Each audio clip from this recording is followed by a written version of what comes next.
Right now we're in the middle of trying to understand water fluoridation.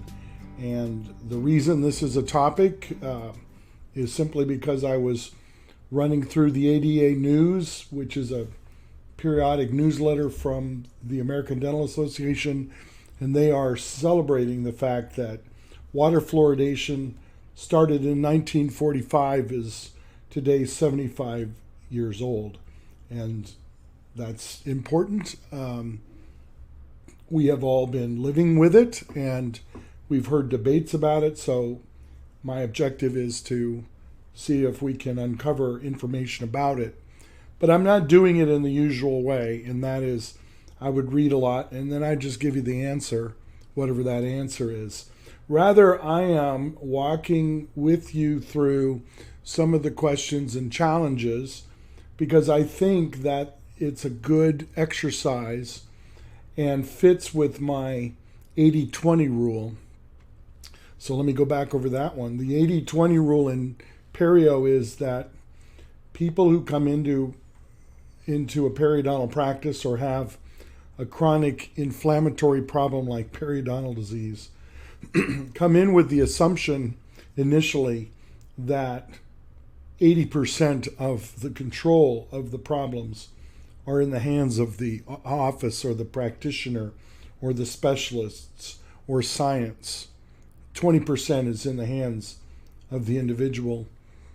And I'm here to tell you that's absolutely backwards. And that 80% of it is in the hands of the individual.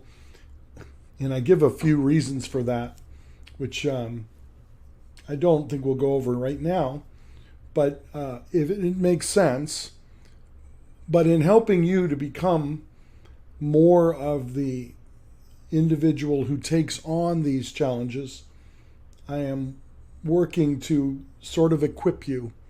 I don't want to turn you into a practitioner or a scientist or anything like that, but I do want you to be able to think about these things as they affect your body. And if you're drinking water, and if you're taking it out of the tap, do you know if it's fluoridated or not? And is fluorine or fluoride a problem? We're going to talk about that today. Don't know that we'll get to the full answer. The question will probably take us a few more sessions. But as I said last time, it's better to go slow and to understand what we're doing clearly step by step than to be in a hurry to get to some answer. I think that sometimes the journey is the most important thing. The answer is going to be whatever it is, and we'll get there. I'll conclude at the end with a summary of a lit review put on by the Cochrane Library, or put out by the Cochrane Library, which is analysis of multiple studies, and it will tell us things that might be useful. And we'll just have to wait till we get there to know if that's true or not. Today, I just want to go over what is fluoride and how do we get it. Now, keep in mind, I'm not a chemist. I'm not a chemistry major.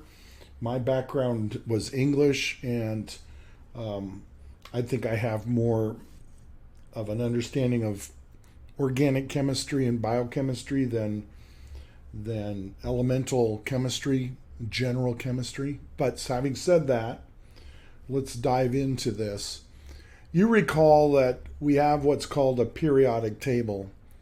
The periodic table of elements is a way of explaining how atoms compare with one another. And they are arranged in ways that describe the number of protons and the number of electrons they have and where these electrons are organized on the atoms. And they're put in relationship to others that are similar in behavior to where those elements are. So that's the periodic table. Fluorine is essentially chemical element number 9. Atomic number 9. This means that it's small as an atom, having only 9 protons, and it is a very aggressive, it's the most electronegative element in the periodic table, meaning in nature. So fluorine is a gas, and it's very reactive, meaning it wants to combine with something else, and when it does, it combines so strongly that it becomes inert in some ways. So again, fluorine is an element in nature. It is very reactive, and it in a gas form, it usually combines with one of itself, so it becomes a diatomic or two-atom gas. Again, very volatile. You're not going to see it in nature. It has to be derived, essentially. Now, at this point, I realize that I'm walking a fine tightrope with the idea that we're going to go into real deep things that people don't understand, and I'm going to lose some of you. I don't want to do that, but I want to just say we put stuff in our mouths all the time. We drink water, and all of these things become a part of our bodies, or they're excreted through our bodies. It's important to kind of understand how these different things work in nature and in the human in our human bodies. So hang in there a little bit with me. I'm not going to go deeper into the chemistry, except I want to read this from Wikipedia under fluoride. If you want to search it, I'll have a link. Fluorine is estimated to be the 13th most abundant element in the Earth's crust and is widely dispersed in nature, entirely in the form of fluorides. Again, I've said that fluorine in and of itself is a gas. It's an element. It usually in a gas state by itself. If it only has itself contained, it's gas, and it's two atoms tied together, and it's highly reactive. So it in nature, it's not found that way. It's found as fluoride. And many minerals are known, but of paramount commercial importance is fluorite, which is a calcium fluoride, which is roughly 49% fluoride by mass. So this can be mined in nature in these kind of salts. All right, what about in water?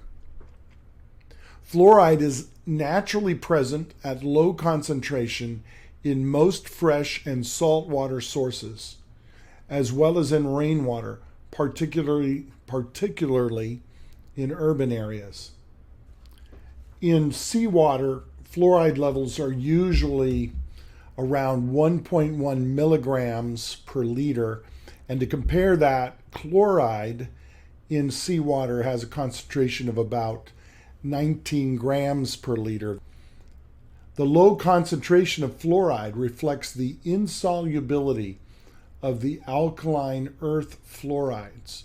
In other words, if you took the material of fluorite, a chunk of it out of the earth, and threw it in the water, it wouldn't dissolve very much. It would dissolve a little, giving you this low level of fluoride exposed in the water. Concentrations in fresh water vary more significantly. Surface water, such as rivers or lakes, generally contain over 10 times less than that found in salt water. In some locations, such as Tanzania and parts of India, the drinking water contains dangerously high levels of fluoride, and these lead to serious health problems. Worldwide, 50 million people receive water from water supplies that naturally have close to the optimal level.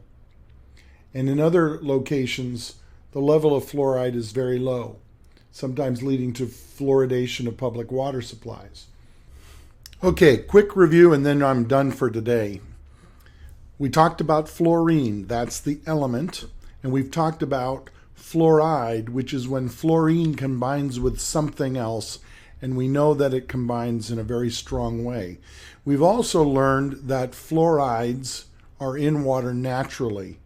And we also know that in some parts of the world there are higher concentrations than in other parts of the world, and that in the highest concentrations there are some health risks.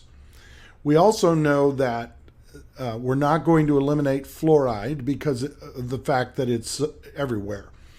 And next time we'll look at how it does incorporate into the body and what are the health problems if we see them, as well as the clean benefits for stronger teeth and possibly stronger bones. Alrighty, thanks a lot.